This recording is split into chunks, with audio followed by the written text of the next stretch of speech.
revolutionizing the climate in Sur Baja, that is more than most people can tolerate right there. Let us suppose that, God forbid, the politics of going there and getting it done were adverse to this. Well, you wouldn't go there unless you could Right. get a clean shot at it. Correct. There would be no point in that. But let's talk Just about... like there's no point in doing it anywhere in the U.S. for that reason. So let's talk about another offshore location. Let us talk outside the United States of America, another place or two that you would recommend is suffering in some way. Well, I think Malaysia is a very good place to work.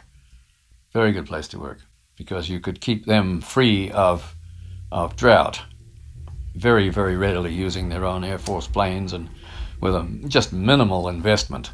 I would think that in Malaysia, that would be the least thing that they would suffer from would be drought. Oh, no, they have severe droughts there because of the terrain that they have laid bare with the smashing down of the trees and everything like that.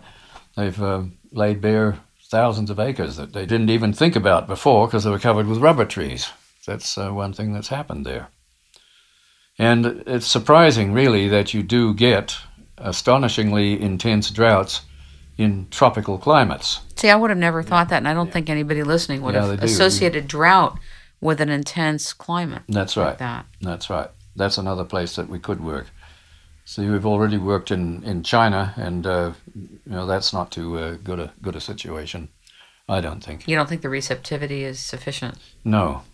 Although they know all about the qi there. It's just that now you have a mechanistic overlay has come into Chinese science and things like that, and they have lost their way to that extent.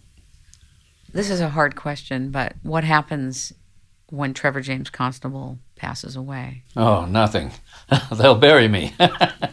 What happens? No, nothing. What happens to weather engineering? What happens to smog eradication? What happens to fog elimination? It'll go back into the unknown and stay there for a while and come back out again when some valiant individual brings it out. It'll be reborn. It can't be stopped. Some people, want to stop it. They delight to stop it, and that is a fact. But they will not succeed because it's part of the human future. Would you be interested if somebody were able to arrange a way inside the United States for an area that was heavily smogged, really heavily smogged bad? If that area and the powers that be in that area were to become open or receptive to truly eradicating the smog No, and it isn't going to happen. You don't think so? No, it isn't going to happen. Because smog is an industry. Smog is a business. How so? And how so for those of us who are listening? Well, that's just like they got frightened of what we were doing when we were working here before. We had 3 very spectacular years here dealing with smog. And the smog people didn't even want to know us. They didn't want anything to do with it. And especially when we brought it down by 24% in 1 year. Do you think it could be brought down more with more work? Oh, yeah, no question about it. Just a question of we did that with, I think George Wu put up $35,000 for that. And that's when you put the different instruments? That put... 14 instruments? Yeah, 14 stations. 14 stations. Yeah. And do they have to be manned on an hourly basis? No. Or you just put them there and let them do their thing? They just need to be, secure. That's, they could be on roofs and that sort of thing, and where nobody could see them. That could be done. If those particular devices don't hurt anybody, and they don't hurt anything, why can't that be sold to the lay public? Why couldn't I put one on my house? Well, you can if you want to. Sure you can. Sure you can put it on your house. Just in the way you would get like a garbage disposal or something like that. I mean, a lot of people don't take whole garbage and just throw it out in the street. No. We have a process unless they're in Mexico. There's a process for that. So why couldn't there be a process for, at the individual level, for an individual to take personal responsibility for what they can do, and they put a station on their house or wherever, and the individual takes this in their hands and not Well, it would probably be just fine until they found out exactly what you were doing. Especially if you were successful, you would attract their attention, and then there'd be all kinds of regulations would be adduced that would tell you that you couldn't do that. What could these things cost? Let's say if I wanted to buy one and put one $100. on. $100? Yeah, 150 max.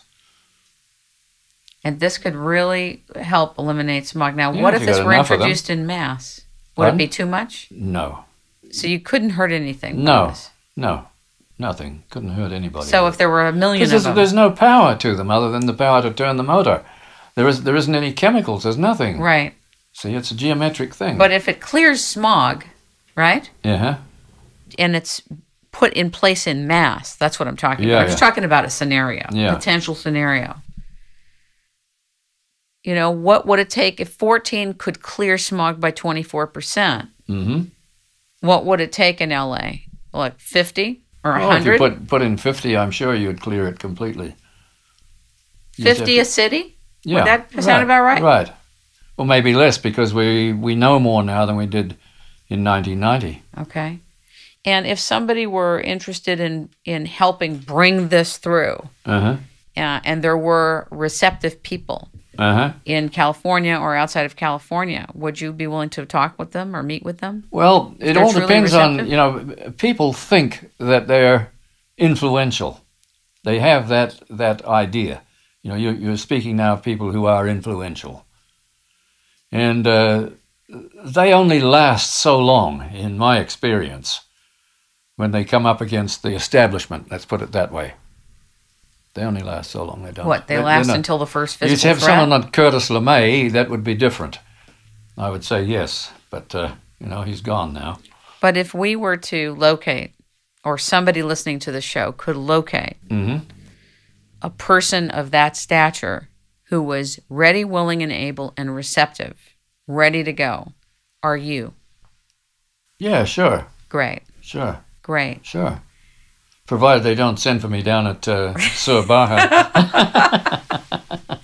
And just on a complete vision level, is there a particular place in the world, aside from Baja, California, or Baja, Mexico, where you would like to bring down a spectacular rainfall for the pure pleasure and literally the spectacular nature of it to do it? Is there a particular place? No, I don't do things on that basis. A place in need. Yeah. A particular place in need outside of Mexico. Is there any other place in the world? No, not that I know of. Not that I would care to do that. You said Mexico and Malaysia. Yeah. Is there a third place? No, not really. How about those Africa? Those are the two best places that I know. And of course Hawaii, but Hawaii is so small that it's not of any consequence. What about Africa? Because I'm sure many of the listeners are thinking about Africa. Mm-hmm. Africa's known as being the desert and a drought location. If there was a very big call, it would have to be a government. It would have to be a government that did it. Okay. The rulers of Africa are tough and they're smart, and you're not going to be able to get away with anything with them. You're saying the politics is too thick. Yeah, right. Exactly. Okay. Politics is too thick. It is everywhere, really, because the people that have the juice right now are those who are trying to privatize the world's water resources. Correct. That's what they're out to do. And they want to charge everybody, all that the traffic will bear just to drink water. Water may become, if we don't take hold of our power at the level of the individual, the oil, the next oil consumption. Yeah, right. And scramble. Yeah, it'll be more important than oil before very long, especially if they find out how to turn it into oxygen and hydrogen. Sounds like you know a little something about that. Yeah.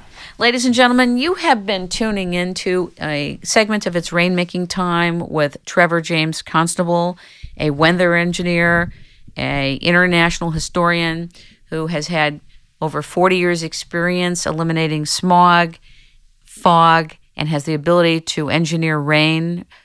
For those of you who are interested in moving this work further during the last chapter of Mr. Constable's life, I'd like you to call Kim Greenhouse at the station at 818-980-0969.